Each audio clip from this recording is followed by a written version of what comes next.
আসসালামু আলাইকুম everyone, welcome to তাফিফস ওয়ান ওয়ার্ল্ড। আজকে আমরা এসে পড়েছি বৈশাখী মেলার ব্লগ নিয়ে। ওই দিন আমরা স্কুল ছুটির পরেই চলে গিয়েছিলাম মেলা দেখতে। আমি আমার খালামণির সাথে ঘুরে ঘুরে মেলা দেখছিলাম। মেলার শুরুতে অনেক ধরনের মিষ্টি ছিল। এই স্টলে ছিল আমাদের বিভিন্ন ধরনের দেশের পিঠা, নকশি পিঠা, তেলের পিঠা, পাকন পিঠা, এগুলো সব পিঠা ছিল। এখানে আমার খালামণি একটা ছোট ফ্যান দেখছিল, আমার আপু দেখছিল এখানে বিভিন্ন ধরনের ব্যান্ড, কসমেটিক্স। তারপরে আমি চলে গিয়েছিলাম সুন্দর একটা খেলনার দোকান। দেখো এখানে কত সুন্দর সুন্দর খেলনা ছিল। এগুলো এই জায়গায় শতরঞ্জি ছিল এবং এখানেও বেবি গার্লদের জন্য অনেক বিভিন্ন ধরনের জিনিস ছিল। এই বেবলেটটা আমার অনেক ভালো লেগেছিল।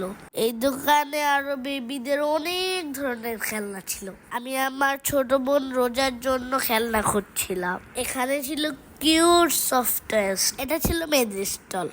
এখানে অনেক ধরনের জিনিস এবং অনেক ধরনের চুড়ি ছিল। এখান থেকে আমার আপু খালামণির ব্রেসলেট নিয়েছিল, আর আমি মাটির দোকানটা থেকে নিয়েছিলাম একটা সুন্দর রেড কাউ। বৈশাখ তো তাই মাটির জিনিস কিনেছিলাম। তারপর পুরো মেলাটা ঘুরে দেখলাম। অনেক ধরনের রাইডসও এখানে ছিল। এই মেলা দেখে শেষ করে আমরা বের হয়ে চলে গেলাম আরেকটা মেলা। এই মেলা সব রাইডসেই আমরা উঠেছিলাম। এই বোটে বসে আমি এত এনজয় করছিলাম, চিৎকার করছিলাম।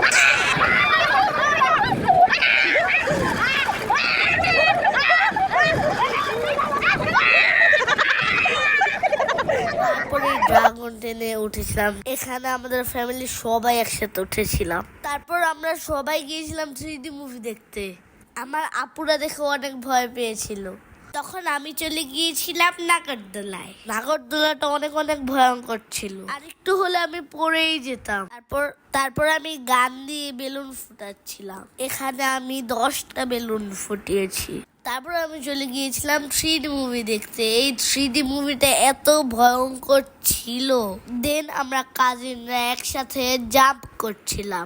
অনেক গরম লাগছিল কিন্তু অনেক ফান হচ্ছিল। আজকের মতো এখানেই টাটা। আসসালাম।